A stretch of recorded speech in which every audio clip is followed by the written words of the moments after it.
I'm excited to be here this evening, though, because for many years in all of my previous incarnations, I've always come back to the example of the fact that we're the oppressors to put the chains on the supermarkets right now and lock them up and cut off access, that we as an oppressed people, in whatever incarnation that may be, we as a struggling people, we who are in the struggle, would be SOL.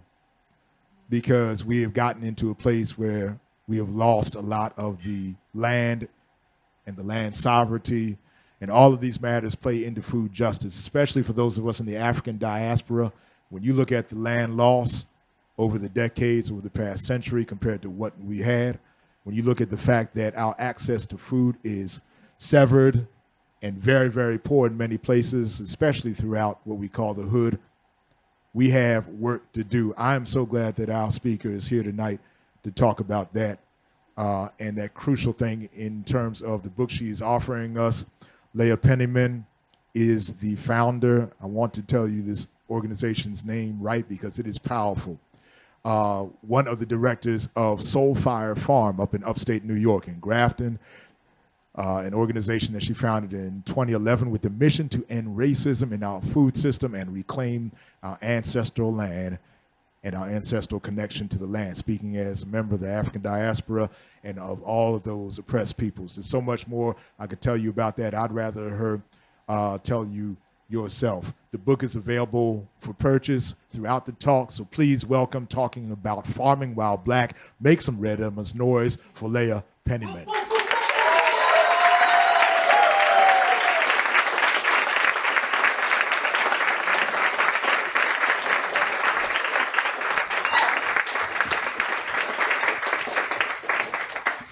When I say free the people, you say free the land, free the people. Free the land. Free the people. Free the land. Free the people. Free the land. By any means necessary. That's from the Malcolm X grassroots movement, because Malcolm X, as y'all probably know, believed and said that land is the basis of all revolution, freedom, dignity, justice, and equality. Thank you for having me. I'm Leah. Been a farmer 23 years and rabble-rousing for food and land sovereignty just as long. Very, very happy to be here. Very happy. Let's give 3 shout-outs before we get started with our storytelling. Anyone identify as Black, African-American in the room, Afro-Caribbean? Okay. So who do we always give homage to first and foremost? Our ancestors, Ashe. So I have a picture. Couldn't get the slideshow to work, so you're just gonna have to look at it in real life. So this is a depiction of our grandma's grandma, Susie Boyd. She and many of the women living in the Dahomey region of West Africa in the 1700s were watching their family members get snatched up and sold away to an uncertain future. They fortified themselves in the mountains, they defended themselves, they ran, they did everything they could, but they were aware that their future was likely to be similar to their family members. So what they did, which you can see here in this painting that my wonderful sister Naima created, and which you can get later, is they gathered up their cowpea, their okra, their millet, their sorghum, their black rice, their black-eyed pea, their egusi, and braided it into their hair. Because they believed against odds in a future of tilling and reaping on soil, and they believed against odds that they would have descendants who would need to inherit the seed. So I pay homage to Susie Boyd, our ancestor, and I invite you to also think of an ancestor who had foresight for you. And at the count of 3, we are gonna call their names into this space with a loud, firm voice. 1, 2, 3. Samuel Smith. Ashe. The second shout out and homage that I want to give is to the Stockbridge Munsee Mohican people. They're the original friends of the land upon which our farm sits. So we're on 80 acres in the rough and rugged and cold mountains of upstate New York. But of course, we were not the original stewards of the lands. That land was stolen from the Mohican people in the 1800s. They were driven off of that land and forced marched 2,000 miles to the dry and barren and treeless region of northern Wisconsin, where I actually visited them a couple weeks ago building a friendship and solidarity around their campaigns. So I give homage to them for the land that we're on. And I also invite you to shout out the names of the original people upon whose lands we sit this evening. Ashe, thank you. And the third shout out, of course, is to the team, because sometimes we get caught up in this like weird celebrity thing and we'll be like, oh, Martin Luther King is the civil rights movement. But of course, that's not true. So it always takes a team to make anything worthwhile happen. And so I just give thanks. I was talking to my partner, Jonah, and he's like, the dog ran away and got into somebody else's chicken coop. And it's like the greenhouse heater's broken. And like people are holding it down for me so I can be here, and people are holding it down for all of you so you can be here. So shout out to our teams, our posses, our homies, our squads. So Farming While Black. This was a book that I needed someone to write for me. When I was 16 years old, I was already in love with the earth, because the earth was nice to me and the kids in my all-white school were not nice to me. And when I say not nice, I mean bullying, assaults, like you may not date anyone or we will kill you. You know, just like straight up rural, northern, poor racism. Just very blatant. There was nothing hidden about it. So my siblings and I, we'd go to the forest because the trees were always there for us, right? The deer were there for us, the sunshine and the moss and the wet areas in the woods. And that was really our first friend. Like me and I, back when we were 6, 7 years old, we started the Junior Ecologist Kids Club. And we would go around and pick up trash, and we would confront loggers, and we confront hunters. I have a more nuanced view about that now. You know, we would plant things in the median that got ripped up, because we really believed like the earth was our number one pal, our number one friend. So of course, when I got my working papers at 16, I wanted an earth job. So I got a job at a farm, you know, food project, Lincoln, Mass, Boston, Mass, you know, turning vacant lots into lush corner oases that produce food that we could then feed to folks, you know, at our farmers market, or bring to the soup kitchens, or to folks who would struggle with domestic violence. And it was the first time that I felt like I actually mattered, right? Like I could actually do something of consequence and that I couldn't be erased. Because the elegant simplicity of taking a carrot seed and putting it in the ground, and then 90 days later pulling up this like magical bright red thing and washing it and selling it or giving it away, it was like nobody could tell me that wasn't good. And so by extension, nobody could tell me that I wasn't good, right? Very important message for a young teen to understand. So I was all in for farming, right? Just all in. I went to every conference. I bought every book published by Chelsea Green and New Society that had anything to do, you know, and after a couple of years of that, I started to get a little bit confused. You know, I was working at other farms and I had not yet seen anyone in leadership in the farm space who was Black or brown. It's in Massachusetts. Every book was written by a white man. All the presenters, the keynotes, the farms that I got jobs at, they were all run by white folks. And I felt like I missed a memo. And then some of my Black family told me I did miss a memo. They were like, you know, you should be working on gun violence, housing, discrimination, our, you know, decrepit schools, or something that really matters, and you're out there playing with worms, and that's not really helping our people. Can you please take this intelligence and apply it to like a real issue, right? So I almost quit. I almost quit farming. But luckily, there was one elder in my life, Mama Karen Washington. Anyone know Mama Karen? Okay, so she started Rise and Root Farm. She also later started the Black Urban Growers. It's a national network of Black farmers. I went around at this one organic farming conference just profiling people. Like I had a little slip of paper that said like meet under this tree at 1:00, and I handed it to everyone with melanin that I saw, which was maybe 8 or 9 people in the whole conference. And everybody came, including Mama Karen. She came because this little teenager gave her a slip of paper. And she was like, you know, one day we're gonna have our book. You know, one day we're gonna have our conference. Just hang in there. Like you belong on the soil, you belong on the earth, and we're gonna rewrite this story. And so Farming While Black is about that. It's about Black agrarianism. It's about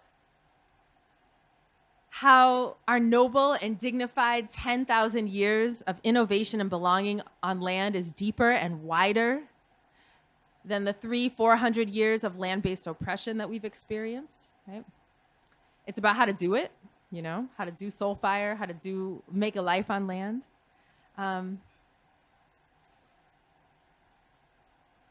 And it goes back again to the braids in the hair. Because anyone get their hair braided by their mom or their auntie, their grandma? What happens while you're getting your hair braided? See, everyone either says one or two things. Either they get smacked upside the head with a brush, which definitely, I was just braiding my daughter's hair earlier. She's like, Mom. But something else happens too, because it takes sometimes 4, 6, 8 hours to get a certain style. Stories. The passing on of culture. So I'm imagining my grandma's grandma, Susie Boyd, sitting there getting braids, giving braids, and the transmission of wisdom. You know, you're going to a new land. I don't want you to forget who you are. And I imagine that our ancestors were reminding each other about the super dope, brilliant innovations that they made in farming and community. I don't know if you all know, but soil testing that you can do with your tongue and your fingers, called texture by feel or pH by tongue, that came from Black folks in Nigeria, right? I don't know if you all know, but raised beds that everyone puts in their garden, from the Ovambo people in Namibia.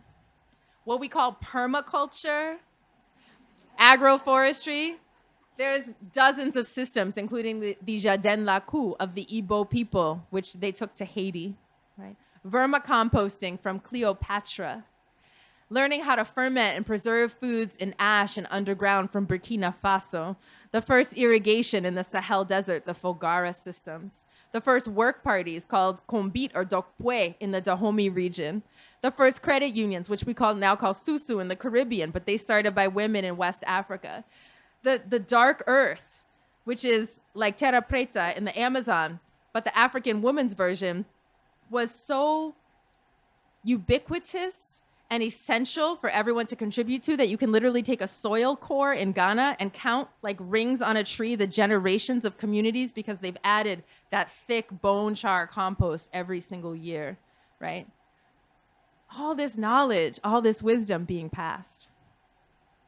But what happens when we cross the ocean and come to Turtle Islands? One of the projects of colonization, of settler colonialism, of capitalism, of patriarchy is to force a forgetting, right? And to create conditions that are so difficult that it becomes hard for us to remember who we really are. And so I want to put forth that the food system is not broken.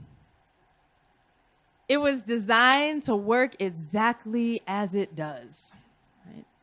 So I'm a biology major, right? So I think about the food system as having DNA. And so there's a double helix, there's 2 strands. And so the DNA of the food system, strand number 1 is stolen land and strand number 2 is exploited labor. That's the genotype. So let's break down the stolen land first, right? Anyone know what big thing happened in the Catholic Church in 1455? Anybody? Yes, you do. What happened? Papal bull. Exactly, the papal bull, Pope Nicholas. What did it say? Oh no, I was gonna agree with him on the papal bulls. Exactly. So this is the first official law of when the Catholic Church essentially said, or literally said, go forth, white Christians, you may and you must colonize, enslave, and pillage heathen nations, non-Christian, non-white nations. It was the beginning of the age of discovery, the Nina, the Pinta, the Santa Maria, all that stuff. This became part of U.S. law. In 1823, it was official that the doctrine of discovery, which is the finders keepers laws, the nickname, let you know if you plant your flag, it's yours.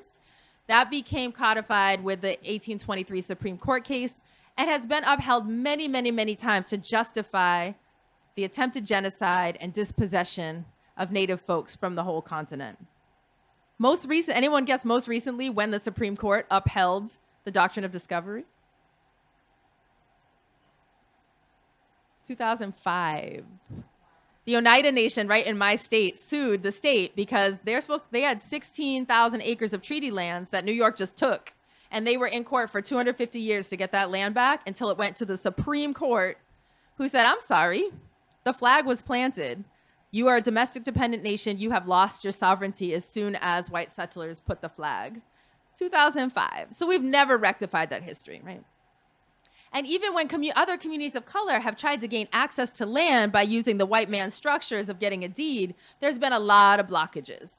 You know, for a very long time, only white people could even own lands. There were state laws and federal laws. And when Black folks saved up their Sunday money from being sharecroppers to purchase 16 million acres of land by 1910, which was astounding. That was like 14% of the farms. There was a massive backlash, right? The peak of Black land ownership was 1910. The peak of lynchings by the KKK was 1910. Most of the people who were targeted by the house burnings, the cross burnings, the follow you at night with the headlights, terrorism, the stringing you up from a tree, strange fruit terrorism, those were landowners or people who were trying to become landowners, who were trying to get off the sharecropping or get out of the convict leasing system. Right? And most of that land that people ran away, of course. That was the catalyst for the Great Migration. It wasn't the jobs up north. It was running away from the terrorism down south. That land was just absorbed by neighbors, and the white neighbors. And the Associated Press did a whole expose where they did over 400 case studies of white folks owning land today that Black people were scared off of by their house burned down or murdered off of. So it's been real, real hard to get land. Real, real hard. In fact, I just looked at some numbers from the last census. USDA does a census of the farmland.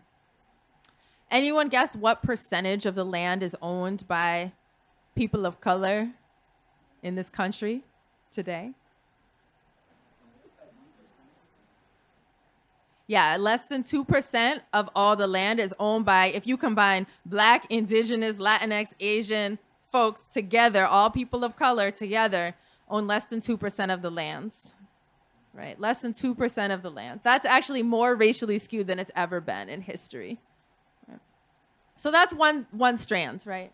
Because if you don't have land, you don't have the means of production, you can't truly be free. The other strand is exploited labor. Who built the $10 trillion agricultural system in the United States? Enslaved Africans, right? Who were not, by the way, just randomly grabbed up for strong bodies, right?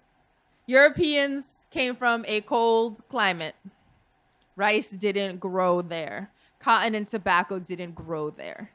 And so it was very important to find agricultural experts who knew how to deal with tropical and subtropical conditions, who knew how to irrigate that way and mound the soil that way. And so the slavers were really good at finding the best farmers and selling them for a very high price. Check out Judith Carney's an anthropologist who writes about this if you're interested, Black Rice in the Shadow of Slavery. But it's important to recognize, right, that Black farmers were experts who set up the plantation systems, the agricultural systems. But after slavery ended in 1865, did we have like a come to Jesus and stop exploiting farm labor?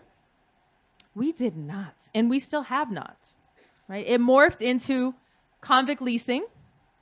That's that system where the state rents you out because you supposedly committed a crime, because the 13th Amendment says you can be enslaved if you committed a crime still. But what the South did after 1865 is they made all these new laws that made it basically illegal to exist if you were Black. You couldn't loiter. That means standing around, right? You couldn't be a vagrant. That means not having a job. And so the prisons filled, especially at harvest time. And states like Alabama made 73% of their budget leasing Black bodies back to the plantation, the mines, and the railroad. 73% of the money, right? After that, after sharecropping and convict leasing, the Great Migration, 6 million Black people fled the South and there was a labor vacuum. So what do we do? What did we do in the early 1900s to fill the labor vacuum in our agricultural system? It's what we're still doing today. Exactly. The guest worker program, Bracero, H2, H2A, right? In this country right now, 85% of the food that we enjoyed upstairs if we ate before or at home, 85% of that food was grown by people who have brown skin and speak Spanish and were born outside of the so-called borders of the United States. Right? Less than 2% of the farms are managed by people of that identity. And we don't even have the same labor laws to protect farm workers as everybody else. What was the original New Deal about? Not the Green New Deal, like the OG New Deal. 1935, FDR, what were we trying to do? Yep. Exactly. So there was a whole jobs program. And then there was also national labor laws for the first time, a limit to how many hours you can work in a day and a week, child labor protections, the right to unionize. We had Social Security. We had overtime pay. These are very, very important laws. But the Southern Democrats would not vote for them if they included Black and brown people. And you can read the transcripts of those committee discussions. They were very blunt about it. They said, but we can't write that into the law. But what we can write is that 2 classes of workers are excluded from all these labor protections. Any guess? Farm workers and domestic workers. And to this day, if you look at the National Labor Relations Act, the Fair Labor Standards Act, the exclusionary clauses exist, which is why I love this shirt my brother has on here, Justice for Farm Workers, because there is literally a bill for the first time in 2019 called Fairness for Farm Workers, which is to rectify the Fair Labor Standards Act. So make a note, call your Congress people, all the things, because it just ain't right. So I'll tell you a quick story about how just not right it is. Friend of mine is a professor at an agricultural university teaching the next generation of farmers. Has a class like this. All white students, they all want to be farmers. And he says to them, how much would you need to be paid by the hour to work at the meatpacking plant in town? I'm curious what you all would say. Would you work $20 an hour? 30? Anybody? 40? Come on now. 40? $40 an hour, $50 an hour. I was like, you all have some trust funds or something. You're like, I'm good. 100% of his students said, there is no amount of money that you can pay me to work in the meatpacking plant, right? It's dangerous. It's disgusting. You get repetitive stress. You got to kill 3,000 hogs an hour. It's inhuman. You smell bad. Like, I'm not doing that for any amount of money. And they added, besides, that's Mexican work. Mm-hmm. And we can go ahead and all that. But the fact is, in some way, most of us are complicit with a food system that relies on trade agreements that are so onerous and oppressive that indigenous people leave land that they own and families that they love to cross a dangerous border into hostile territory to do work that people with papers and documents would not do for any amount of money. And that's 85% of the labor. So we really need to think about that. So that's the DNA. That's the strands of the DNA. So that's a genotype. So then the phenotype is that when you look at the consumer side of things, communities of color, we are more likely to have diabetes, heart disease, obesity, poor eyesight, ADHD, all these diet-related illnesses, not to mention hunger itself, because we're living in a state of food apartheid, right? Where the foods that make us sick are subsidized by the government and the foods that would give us life are ignored and made available to others. Another aspect of the phenotype is that we have all this trauma because of land-based oppression that is boxing us in. As my comrade Chris Bolden Newsom, a farmer up in Philly, he would say, the land was the scene of the crime for us as Black people. But I would add, she was never the criminal. And so when we confuse the land with the oppressor and not actually the thing that kept us alive through all of that struggle, we run as far as we can from the red clays of Georgia to the paved streets of Baltimore, Philadelphia, Pittsburgh, right, with layers of concrete between us and the sacred earth.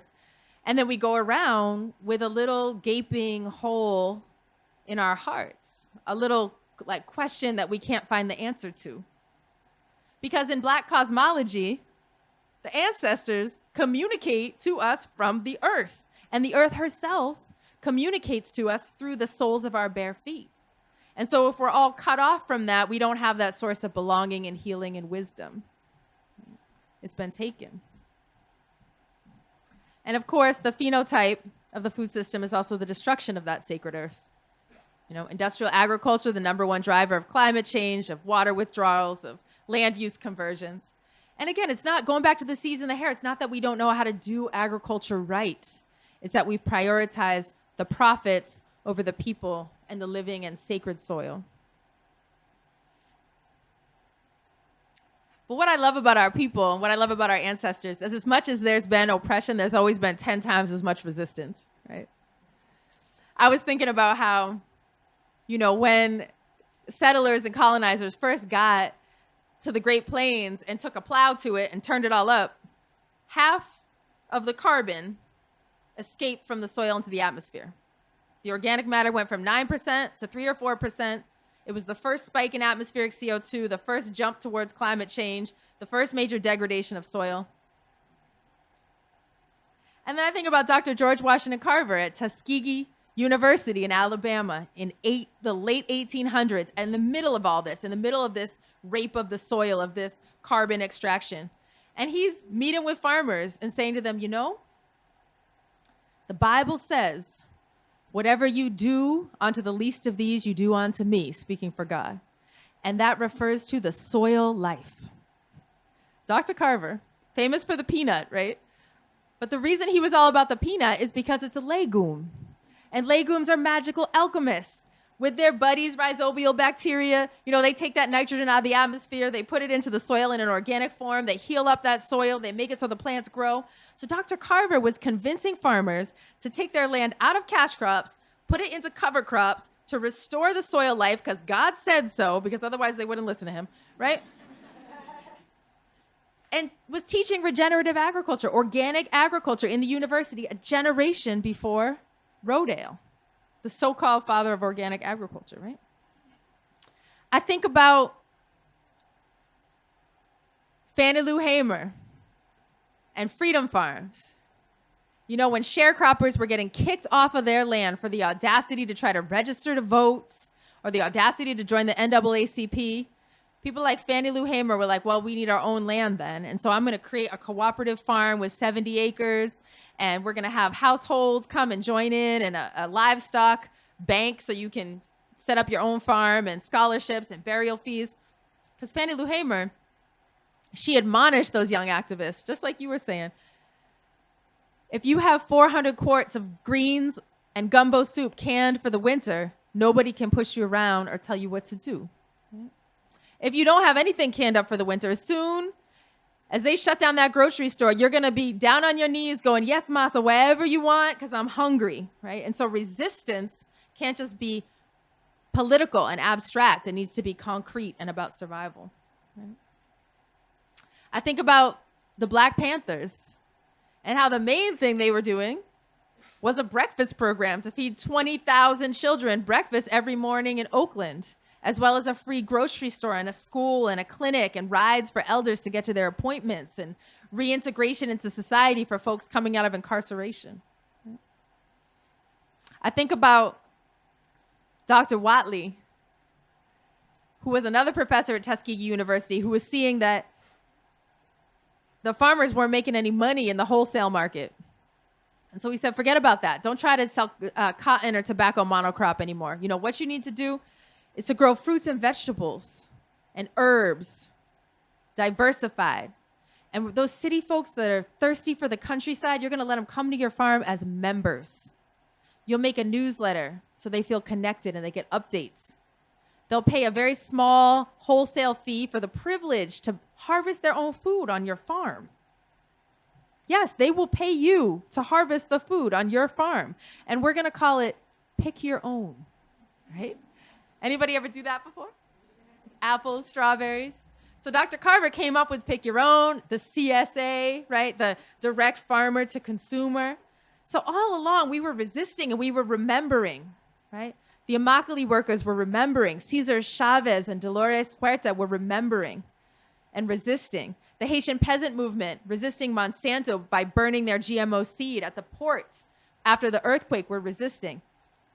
So we've always been holding it down, but we haven't always gotten to know about each other's stories.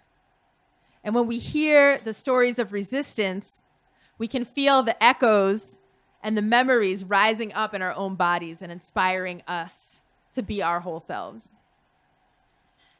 So finding these stories was crucial for me and crucial in the formation of Soulfire Farm, which is one of the hundreds and hundreds of Black, Indigenous, POC-led food justice projects. And we're going to have to hear from some in Baltimore shortly. But I'll tell you a little bit about Soulfire and how it stands on the shoulders of those ancestors.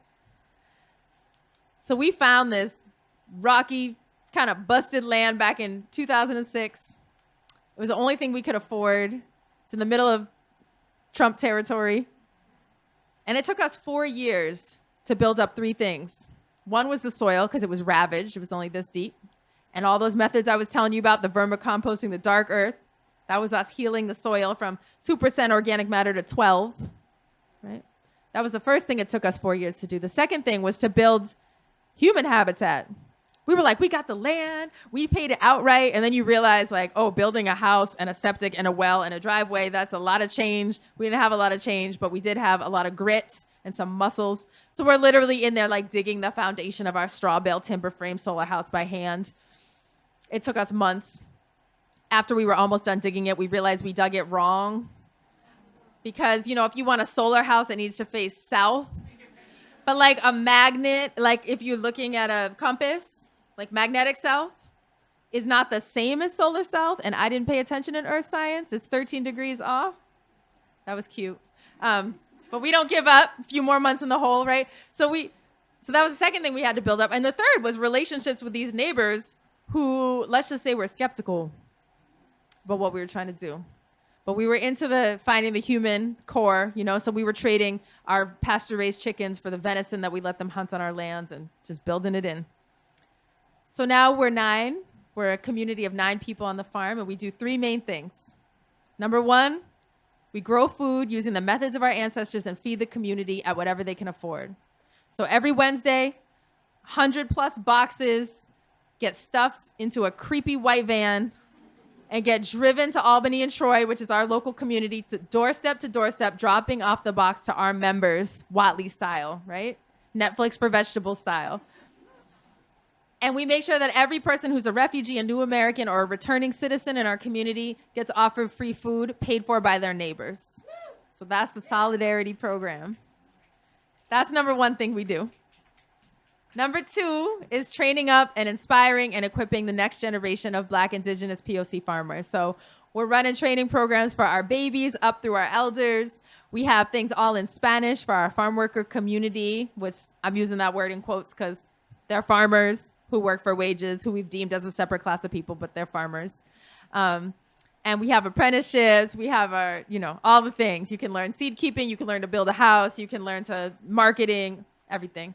And the third thing that we're up to is systems change, right? Because y'all know what Black farmers were doing in the civil rights movement, right? They weren't just farming. Because they couldn't be fired from their job because they were their own boss, they were first in line to register to vote. They were first to sign the petitions to join the NAACP. And they opened their homes to all those northern voter registration activists, including my mother, to go down. And they provided the lodging, the food, the armed protection, right? The meeting space for all these activists. Because it's not like you could just get the Sheraton Convention Center or something in the NAACP in Georgia or Alabama. That wasn't how it worked. And when night riders came to attack the activists to try to punish them, the farmers had a lookout and they would cut a tree down across the road to slow them down to give you enough time to escape. And if you got locked up, they would leverage their land as collateral for bail money to get you out of jail.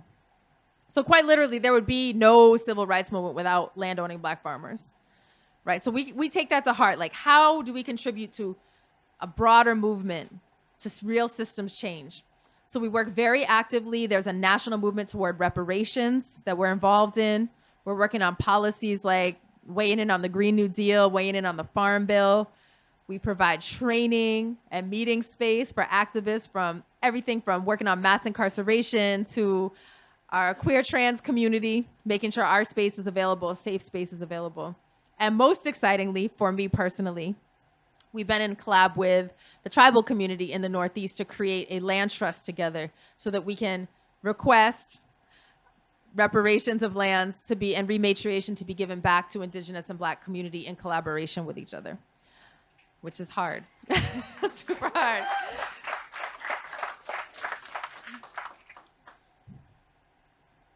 So I want to say that we're going to hear in a moment in the discussion from a lot of projects that are sibling projects, comrade projects with Soulfire happening right here. And everyone who eats and everyone who lives on lands, we're part of that solution towards healing a food system, making it not so white supremacist, not so capitalist, not so patriarchal, right? And the most important thing we can do in that work is to listen to those most impacted by the problem, right? And it makes sense, right? Like if I want to work on anti-Muslim violence, who should I be listening to in terms of what's needed? The Muslim community, right? If I want to work on anti-Semitism, who should I be listening to?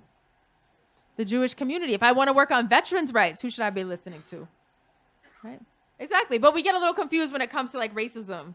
It's like white folks be like, I know what y'all need. You need kale salad making classes in your kindergartens after school, and I will teach them. Don't worry, I would love to. Right? We forget to listen, and it's very, very important that the people who are most impacted by issues are at the front and are getting supported, and the projects are happening. They're lit, they're live, they're popping, and so there are ways to get involved and support.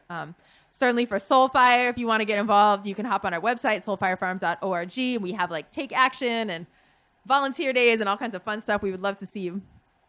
But I'm not going to keep talking because more exciting than anything I have to say, my dearest womb soul sister who I've known my whole life, Naima, has created a poem based on the book Farming While Black to encapsulate its heart and its soul. And we're very fortunate to have this world traveling, super famous poet like in our midst. So she's going to drop it right now for us. So nice.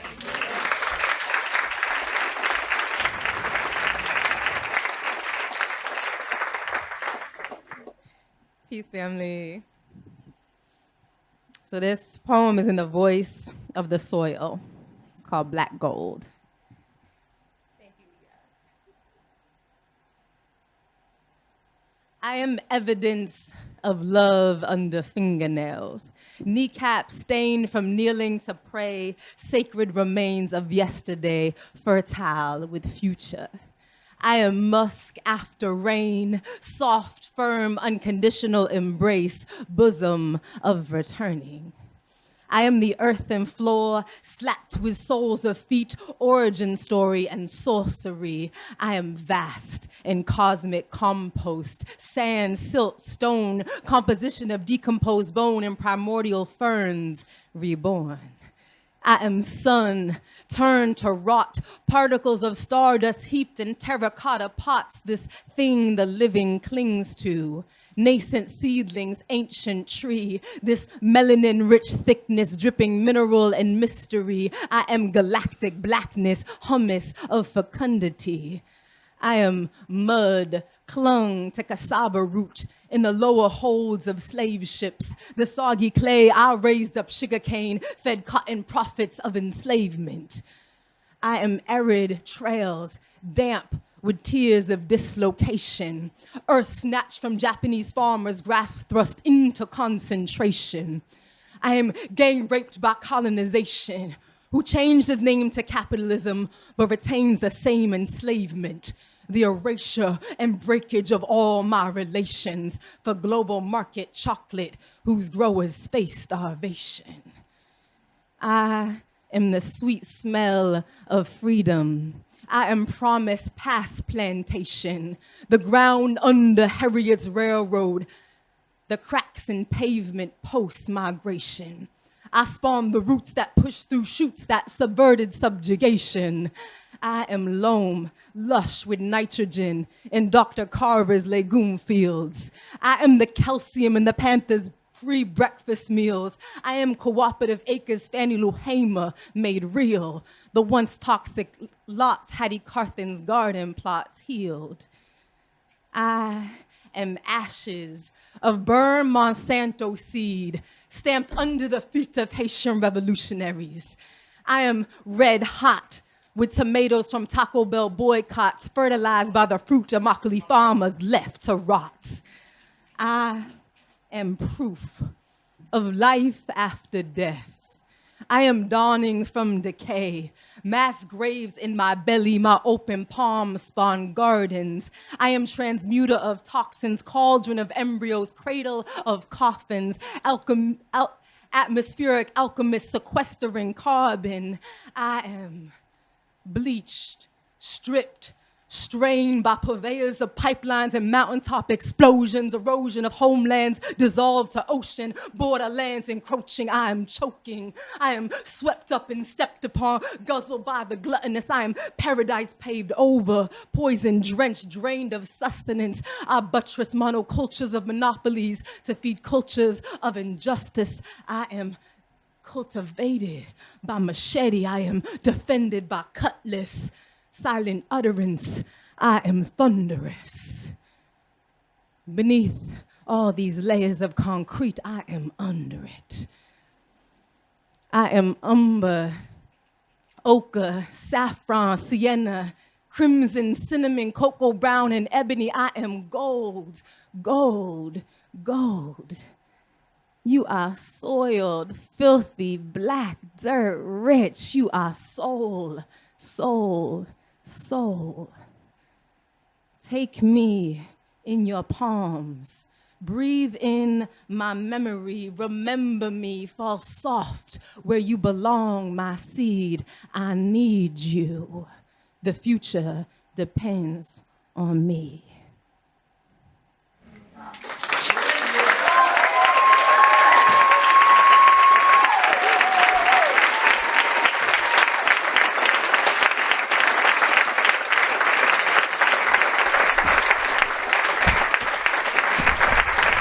Check, check.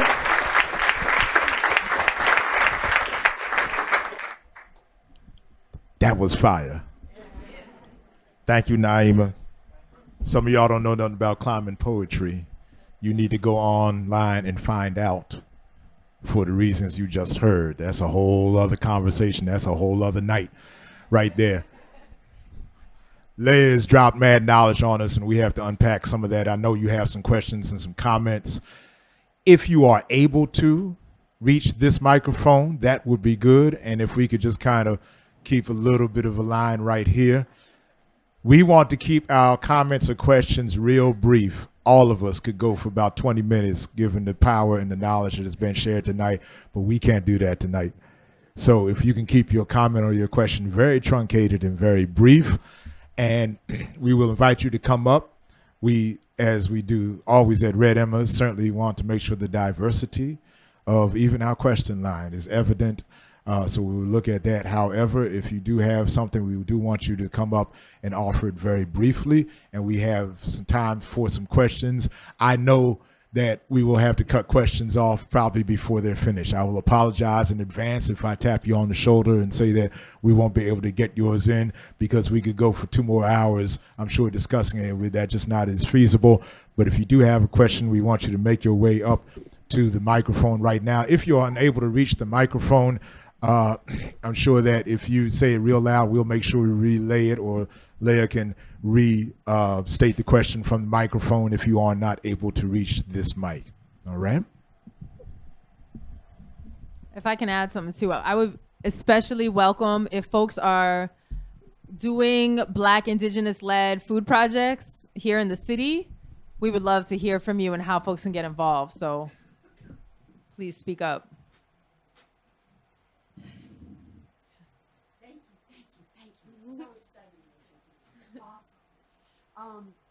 I was wondering what, when you mentioned reparations, I have followed Native American folk and traditions, and I'm interested in what reparation ideas you have.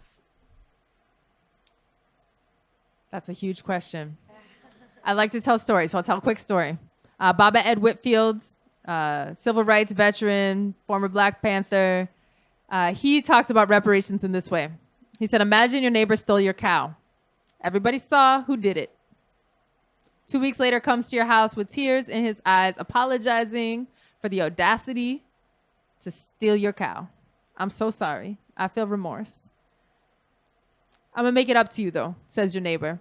Every week for the rest of the cow's life, I'm going to give you 1/2 pound of butter. How might you respond?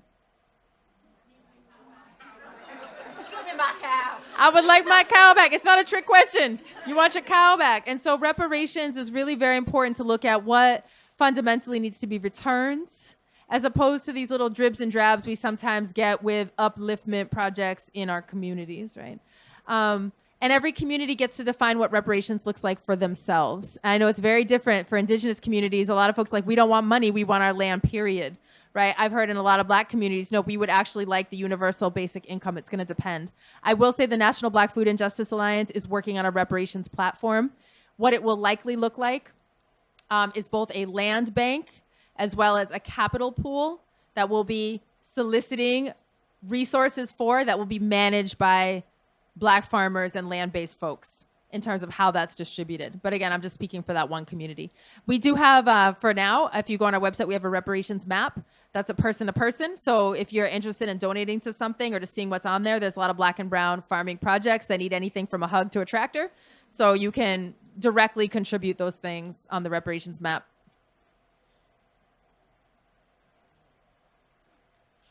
Peace.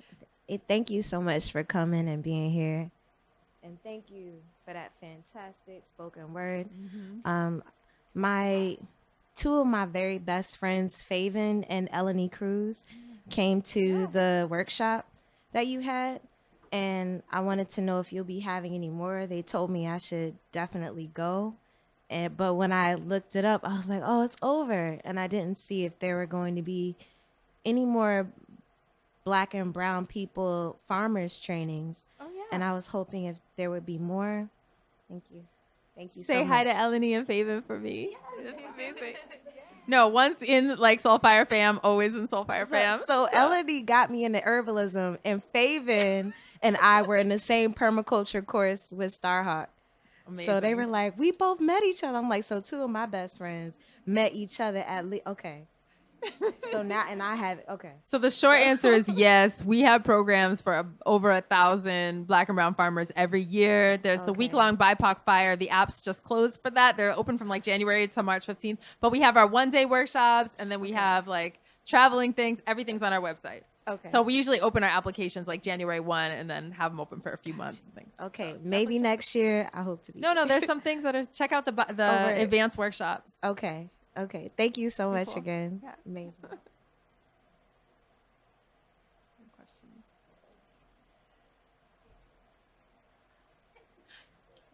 Peace, family.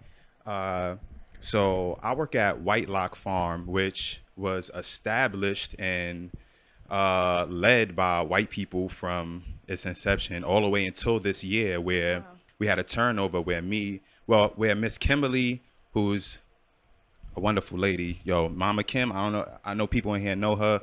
She's fantastic. However, so we in this weird space now where as a staff and board, people are kind of like questioning whether or not we should put in our statement that we're doing this for Black people. So like, I mean, people kind of want to keep it like, comfortable for everybody, but everything I do is for Black people. I mean, so a strong part of me is saying is like, I'm right on with it, but it's not just me. So I'm feeling like, or just if I could have some insight on how to go about this, because I want to make that statement like, all right, we coming from that to this, and it's showing with the turnover, but we need to make this known in our word and our statement and more deeply in our work. So if you could say anything about that. I mean, it sounds like you answer your own question. You know what you need to do. Yeah. But I will add something to that, because we also struggle with it, mostly not because of our ethics, but just the legality around how you phrase things like that. Right, that part. And so that's something that I would love you to email me about. Okay. And I'll share some legal memos that we have about how like to do that way you just can right. like wordsmith and exactly. like, all right, so cool, our cool. email is love@soulfirefarm.org, and I'll send that all to you. Love@soulfire. But I agree that for things to be enduring, they need to be in your name or your bylaws or your mission, that needs to be, because otherwise, as soon as the current people turn over, where is that legacy and that memory? Right. But there's ways to do it. All right, cool. So, yeah. We'll be in contact. Be in touch. Peace.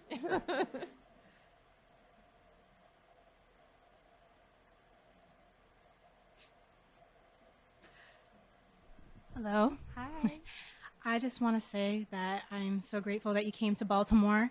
I discovered you last spring when I laid my eyes on a 3-acre property over in La Plata, Maryland, and I felt extremely connected to the land. And I've recently found more information about my own heritage and my own ancestors, and we ended up buying the property, and it's actually part of my ancestral Piscataway family. Wow. And I'm African American, I'm Hispanic, Venezuelan, and Piscataway. Wow. And me and my husband are really trying to do something with the property that kind of honors that. And I've actually applied to the immersion program, so my application's been in. And I'm really excited. But I just really wanted to say thank you because you've been an inspiration. I've been following you. And I just wanted to say thank you. So.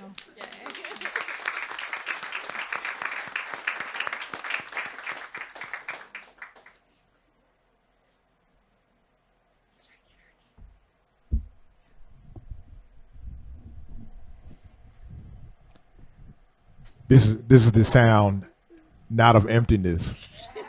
It is actually a sound of fullness. Leah, because you've given us so much to digest.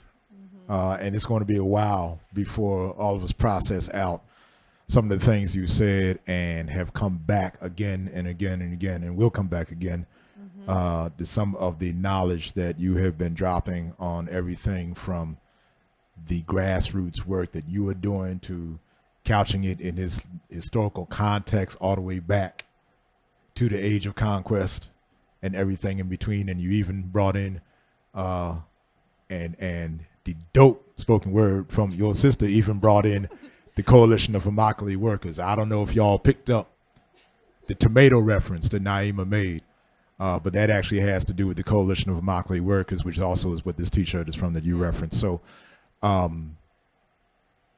thank you so much again. Let me give you a quick skinny on what's going on. The store is open, the restaurant is open until 10 p.m. Oh, more questions. While you make your way, I'll give you some logistical information.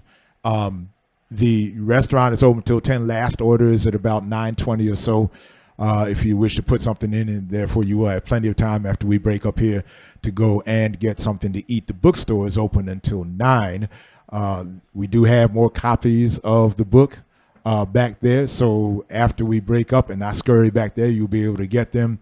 And Leah will be signing up front. So when we do break up, we want you to please kind of keep an orderly line back there in terms of purchasing the book, and then come up here and we will have Leah sign at a table right up here. Again, the bookstore will be open until 9 when we do break up.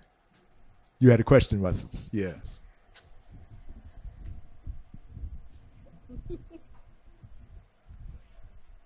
No, you can do it. You can do it. I'll answer this question. I'll say something, and then you do the piece. Yeah. Greetings. So this is real quick. I know Leah. We're so Eric is not here. I'm not sure where Eric is, but Black Yield. Was he here earlier? Yeah. Okay. So he didn't say that. No. All right. So right. Let's see.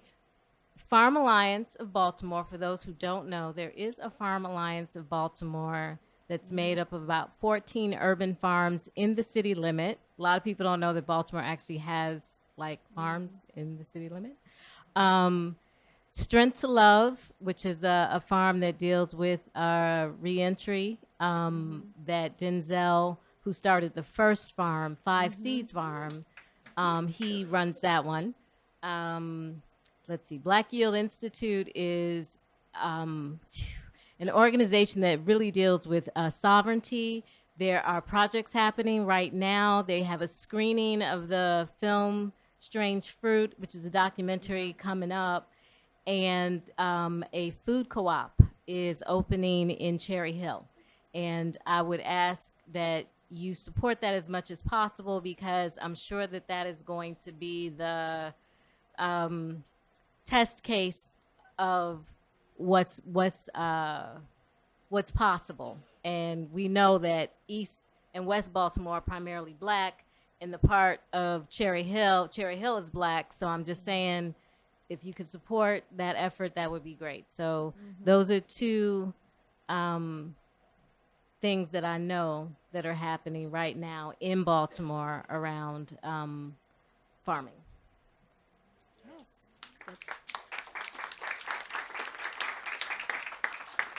So I'll just say one more thing, because my sister here just handed me some sacred water from the motherland, and this is reminding me that I would be remiss not to mention the spiritual aspect of this work. So I'll tell you a story.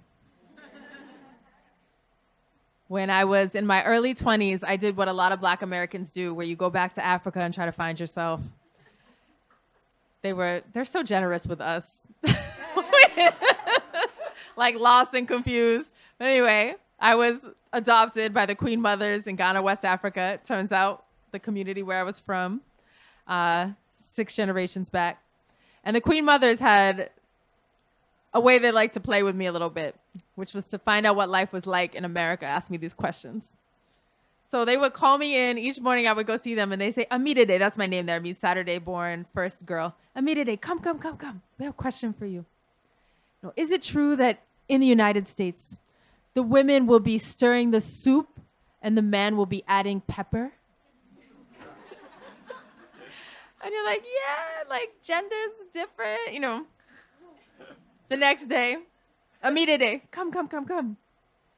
Is it true that in the United States, the farmer will plant the seed and they will not pour any libation, any akpeteshi? They will not sing or pray or dance or even say thank you to the earth and expect the seed to come forth? Also true. So they added, that's why y'all sick. You're sick because you see the earth as a material thing from which you can extract and pillage, and not the living, breathing Orisha that demands reciprocity and consent. So if you were to treat the earth as who she is, as a sovereign being, and honor her with your prayer and your dance and your song, then the food that comes forth would actually nourish you and give you life. So I invite you to consider that in the food you eat, in the food you grow, in the communities that you nourish, to consider the earth as part of the community as well. And we're about to hear a poem.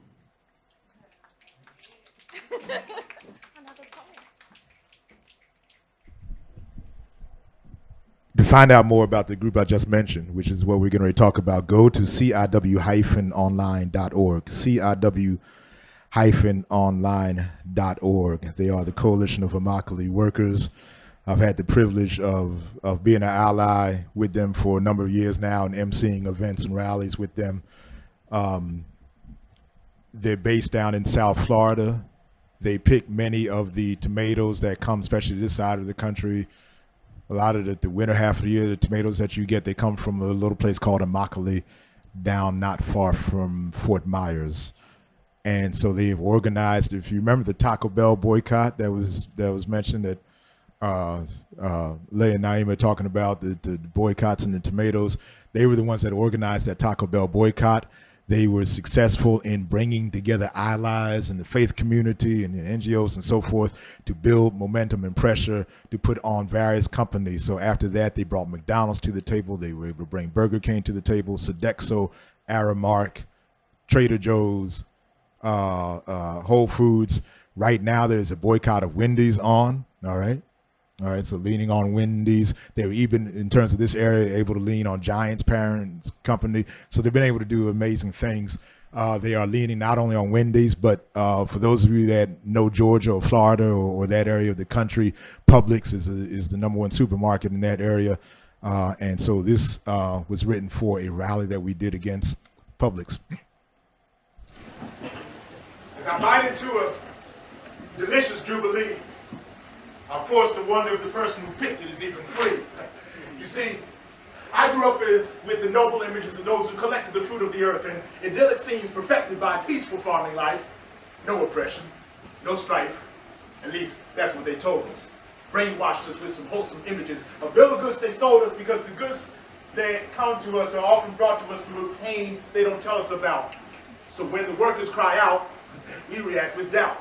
finding it hard to believe that what we buy from our supermarkets is often retrieved without the due respect we thought all farmers received. But for real, this ain't Green Acres or hee-haw, y'all. This ain't the Little House on the Prairie or even Smallville. No, this is how most of our food arrives to our plate, through this country's traditional estate of labor exploitation, cultivated in hate. A Steinbeck scene put into current context. I never could have guessed what could be next. Human beings being stressed by oppressors, stopped like grapes of wrath, run through presses, weighted down by pails of 30+ pounds, long, back-breaking days, and incessant rounds of picking those green, red-orange delectables that we find so acceptable to be on our plates. Bountiful. The corporation not accountable. Statute says, give me your masses yearning to be free. Seems to be a lie to me, because if you don't look like one of the dominant culture, but have a hue more like some of you or me, you might be yearning for a freedom you can't see. Free trade agreements give the poor the freedom of starvation, or sending a loved one off to a plantation to be welcomed with greetings of locks and chains, pistol whippings and beatings. Workers put their lives at stake for a beefsteak. The bosses know what they're doing. It ain't no mistake. They're more interested in the quantity of their better boys and big girls than in the quality of conditions which would allow workers' children to be better boys, or grow up to be big girls. You say tomato, I say tomato. Corporations say the same old bullshit bravado, creating a mix of publicity and tricks with which to confuse the public's wits, concealing the public's knowledge of the battering in the sticks. Making a profit off the public's ignorance is how they get their kicks. Tricking the public into hopping on over to where shopping is a pleasure, as long as you don't measure the blood, sweat, and tears harvested in this treasure that supports executive leisure. However, workers. Now, collectively, the workers grow stronger, like a fine wine, and so we follow their leadership, ally with them, knowing that over time, justice will prevail in the fields and human rights will be deemed more important than what a crop yields. Their spirit is strong. Even in the midst of tears, they sing freedom songs, so with them, we continue the struggle. The road will be long, but integrity is ours, and to us, the victory will be long. So, cultivate, when resuete poste apo. Cultivate, when resuete poste apo. Trabajadores, que la fuerza de la tierra es suya. Trabajadores, que la fuerza de la tierra es suya. Farm workers, may the strength of the earth be yours. Farm workers, may the strength of the earth be yours. Coalition, may the strength, may the strength, may the strength of the earth be yours. We need a big hand.